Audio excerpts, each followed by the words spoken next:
You are standing on cracked earth. Your feet are cracked too. Your lips are cracked. In your hands is a clay jar, and it is empty, because the lake it once filled has been gone for longer than you have been alive. Somewhere behind you, a child crawls toward a puddle of mud that used to be a river, and you both already know it will be gone by tomorrow. Animal skulls sit half buried in the dirt nearby, bleached white, all that's left of creatures that once grazed here by the thousands. This ground you're standing on was once green. Not green like a few scattered bushes clinging to a rocky hillside.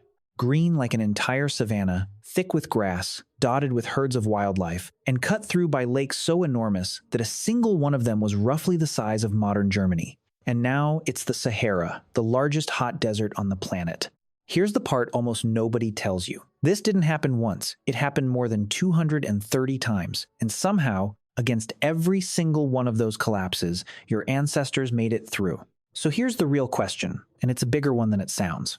How does a human population survive not one climate collapse, but hundreds of them, spaced roughly every 21,000 years across 8 million years of history, without the whole thing simply ending? Other species didn't make it through every cycle. Some vanished entirely. Somehow, humans kept finding a way across this shifting landscape, generation after generation, all the way to you. The answer involves a genetic mystery that scientists only fully cracked open in 2025, buried in the bodies of people who died roughly 7,000 years ago in what is now one of the most inaccessible places on the planet, a spot reachable today only by four-wheel drive. Their DNA doesn't match anyone alive today. Not fully, not cleanly. And what it reveals about how humans actually survived the drying Sahara is stranger and far more human than you'd expect. The Lost World. Let's start with what the Sahara actually looked like before it became the Sahara we picture today. Multiple times over the past several thousand years, most recently during what scientists call the African Humid Period, this stretch of North Africa was almost unrecognizable. Instead of dunes stretching to every horizon, there was open savanna, the kind you'd expect to find much further south. Instead of bare, sun-blasted rock, there were rivers cutting channels through valleys that are bone-dry today, and lakes scattered across the landscape like scattered coins. Wildlife that we now firmly associate with the heart of sub-Saharan Africa, elephants, giraffes, hippos, crocodiles, roamed a landscape thick with grass and shallow water. And among all those lakes, one stood out. Its size has been estimated at roughly that of the entire country of Germany, a single continuous body of water sitting exactly where a modern traveler would now need to pack extra fuel, extra water, and a very reliable vehicle just to survive the drive-through. People settled here in real numbers. They fished from these lake shores. They herded cattle across grassland that has since been swallowed by sand. They painted the animals living around them onto rock walls that still exist today, deep in territory that is now among the most extreme desert environments on Earth. It's tempting to picture this as some kind of paradise, and in a lot of ways, for a long while, it genuinely was.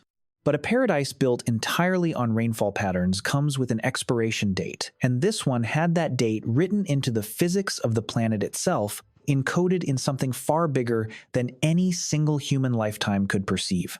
Nobody living through the good years could have felt the countdown running. There was no single storm, no single dry season that announced the end. The lake shrank a little every generation, the grass thinned a little every decade, and by the time anyone noticed the pattern, their grandchildren were already living somewhere else entirely in a landscape their grandparents wouldn't have recognized as the same place at all. The gate that opens and closes. Here's where the story gets bigger than almost anyone realizes, and honestly stranger than a single dramatic collapse. The transformation from green savanna to desert wasn't a one-time tragedy that happened once and then locked in place forever. By reading marine sediment cores and ancient lakebed layers almost like tree rings, researchers have identified more than 230 separate greening events across the Sahara, stretching back roughly 8 million years, arriving on a rhythm of about every 21,000 years. Sit with that number for a second. 230 times, this exact region flipped from desert to lush savanna and back again, driven by slow, predictable wobbles in Earth's orbit that shift precisely how sunlight strikes North Africa and, in turn, how the West African monsoon behaves from one millennium to the next. Researchers who study this pattern have described the Sahara as functioning almost like a gate for the human species. When the land turned green, the gate opened, and populations could move freely between sub-Saharan Africa and the Mediterranean world, carrying genes, tools, languages, and ideas along with them in both directions. When the drought inevitably returned, the gate slammed shut again, and whoever happened to be caught on the wrong side of it was cut off, sometimes for many thousands of years at a stretch, evolving in near-total isolation from everyone else. This single climatic mechanism may have shaped which human groups spread across the globe, which stayed isolated in pockets, and which simply vanished from the record entirely. The Sahara wasn't just a passive backdrop sitting behind human evolution. It was actively steering it, opening and closing like a valve on the entire history of our species. Think about what that actually implies for a moment. Every single time that gate swung shut, entire populations were essentially thrown into a multi-thousand-year experiment in isolation, cut off from the genetic and cultural currents flowing everywhere else on the continent. Some pockets adapted and thrived within their new boundaries. Others simply ran out of options as the available land shrank around them year after year. And every time the gate swung open again, it wasn't just people who moved. Entire toolkits and ways of surviving poured through that opening with them, reshuffling the human map of Africa each time the rains returned. Now, you might reasonably assume that whenever the rains failed, ancient people simply packed up and fled, essentially powerless in the face of a changing climate. Some of them did exactly that. But the archaeological evidence tells a considerably more complicated and honestly more interesting story than pure retreat. Research led by archaeologists at UCL, examining pastoralist communities living through the tail end of the Green Sahara period, found that in regions where herders had access to greater resources, their grazing strategies actually held the desert's advance back by roughly 500 years compared to communities without that kind of adaptive management.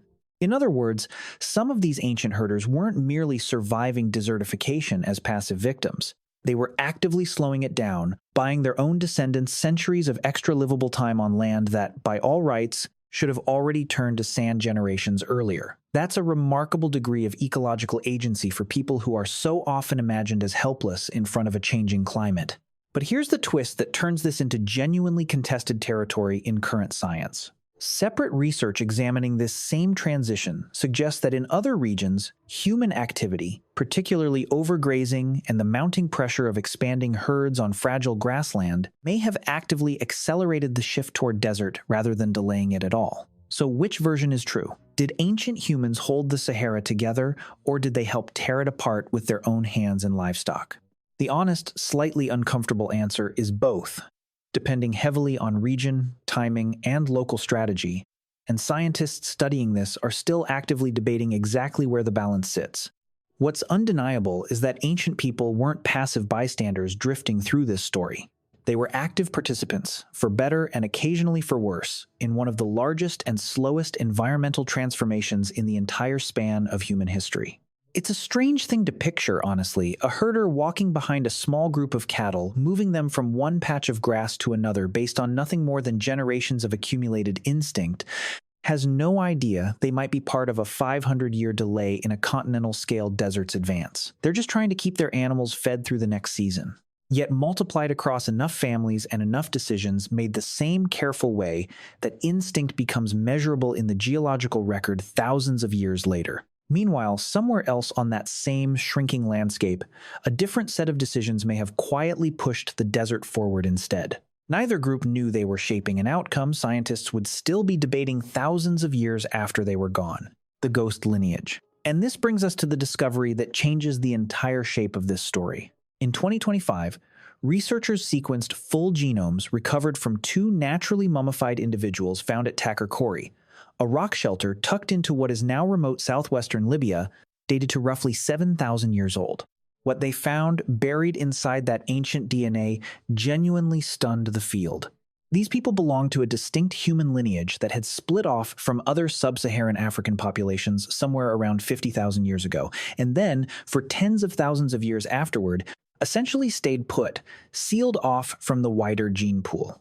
Barely any new genetic material flowed in from outside. Barely any flowed back out. By the numbers researchers use to measure this kind of thing, it's one of the most genetically isolated human populations ever documented anywhere on the planet. And the isolation only gets stranger from there. Given how close this population lived to the Near East, sitting right at the crossroads between Africa and Eurasia, you'd reasonably expect them to carry a fair amount of Neanderthal ancestry the way populations further north in the Levant do. Instead, the Takarkori genomes show roughly 10 times less Neanderthal DNA than those Levantine farming populations, while still carrying meaningfully more Neanderthal ancestry than populations living deep within sub-Saharan Africa. They sit precisely in a genetic gap between two worlds, belonging fully to neither one. So the obvious question becomes, how did a population this isolated manage to survive, adapt, and even pick up entirely new technology, like herding domesticated animals, if they weren't regularly mixing with their neighbors? The genetic evidence points to something almost elegant. The ideas moved without the people moving with them. Farming and pastoralist techniques appear to have spread into this deeply isolated community through trade, contact, and cultural exchange across the Sahara's shifting landscape, rather than through outsiders physically settling among them and having children. One researcher studying this discovery summed the whole phenomenon up almost perfectly, calling it a cultural island. They absorbed new ways of living and working from the world, drifting past them while keeping their own bloodline essentially sealed off for tens of thousands of years running. Sit with what that actually means for a moment. An entire branch of humanity lived out full lives here, raised children here, buried their dead here, and eventually vanished into total genetic obscurity, all while surrounded by a world that was actively, slowly closing in around them, and absolutely nobody outside their own descendants knew this lineage had ever existed until a lab result in 2025 finally pulled it back out of the sand. 50,000 years is not a rounding error in human history. That's longer than agriculture, longer than cities, longer than writing itself. For nearly all of that unimaginable stretch of time, the entire branch of the human family tree lived out its existence in near-total genetic solitude, in a landscape slowly transforming beneath their feet until modern sequencing technology finally gave them a voice their own descendants never got the chance to write down. Here's what makes this whole story feel less like distant, abstract trivia, and more like something you could genuinely reach out and touch. The Green Sahara didn't just leave behind human DNA buried in a rock shelter. It left behind living plants, still growing, still stubbornly holding on. A small evergreen shrub called Myrtus nivelli survives today, but only in a handful of scattered, temporary riverbeds tucked deep into 3 isolated mountain ranges within the Sahara itself. Genetic studies of these scattered populations show they've been effectively separated from one another since the very end of the last Green Sahara period, roughly 5,500 years ago, each population evolving in its own quiet, fragmented pocket ever since. This plant is, quite literally, a survivor stranded by the exact same climate shift that isolated the Takarkori lineage, clinging on for millennia in the only remaining pockets of moisture left behind after an entire ecosystem dried up and disappeared around it. And the physical site where the ghost lineage was actually found tells its own version of the same story. Takarkori today sits in one of the most remote, punishing, difficult-to-reach corners of the entire planet, a location you can only realistically get to with a 4-wheel drive vehicle, crossing long stretches of terrain that offer no water, no shade, and essentially no margin for error. It is genuinely hard to picture that this exact patch of ground once sat on the shore of a landscape teeming with wildlife, open water, and human settlements. The shrub and the shelter are both, in their own way, time capsules, proof that the Green Sahara wasn't some kind of exaggerated myth or scientific overstatement. It was real. It was geologically recent. And its fingerprints are still sitting out there in the desert today, quietly waiting to be found by whoever happens to look in the right place. There's something almost eerie about a plant clinging to life in the same isolated pockets that once cradled a vanished lineage of humans, both stranded by the same slow-motion catastrophe, both still, somehow, holding on thousands of years later. The mountains sheltering Myrtus nivelli today aren't scenic landmarks. They're refuges, the last damp corners of a landscape that used to be damp everywhere, and everything living in them now is essentially a survivor of a world that no longer exists anywhere else on the map. So how did people actually survive when the Sahara turned into a desert over and over again, more than 230 separate times across roughly 8 million years of history? Not through any single clever trick, and not through luck alone. Through timing, using the Sahara's open gate to move freely when the land allowed it, and hunkering down or adapting in place when it inevitably closed again. Through resilience, with some communities actively pushing back against the desert's advance through smarter grazing strategies and careful resource management, buying their descendants literal centuries of extra time on borrowed land. Through isolation, in the striking case of the Takarkori lineage, surviving for tens of thousands of years cut off from nearly everyone around them, absorbing new ideas and new technology without ever absorbing new neighbors, until their entire existence quietly became a genetic ghost story hiding in plain sight right up until 2025.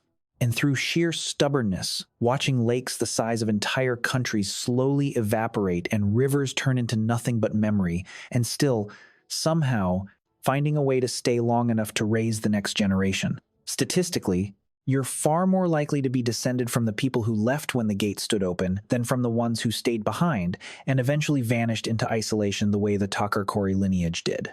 But either way, somewhere in your own genetic story, there's a real chance the Sahara shows up. Not as some minor historical footnote, but as one of the harshest evolutionary filters our species has ever had to pass through more than 200 times over, across a span of time almost too large to comfortably picture. The desert you'd instantly recognize on a modern map is not the desert that has always existed in this place. It's simply the current setting on a dial that has been swinging back and forth between green and gold for millions of years. And if the geological pattern genuinely holds the way scientists expect it to, it will swing again someday. What's still buried under all that sand right now, quietly waiting, and who it might eventually turn out to be distantly related to, is exactly the kind of question worth digging into next. Because here's the thing that's easy to miss in all of this. We tend to think of the Sahara as a permanent fact of the world, unchanging, the way we think of oceans or mountain ranges. But 8 million years and 230 cycles say otherwise. The Sahara isn't a place. It's a process, a slow, patient, orbital rhythm that has been quietly rewriting the map of North Africa since long before our species existed and will keep rewriting it long after we're gone. Every time it closed its gate, it created isolated pockets of humanity, forced to adapt, fight back, or disappear entirely, and the Takarkori lineage shows just how completely a group of people could vanish from view while still succeeding at the one thing that actually matters evolutionarily, staying alive long enough to raise the next generation. They left behind no cities, no writing. They left behind something arguably more remarkable, a genetic signature so distinct it took science 50,000 years to notice they'd been there at all.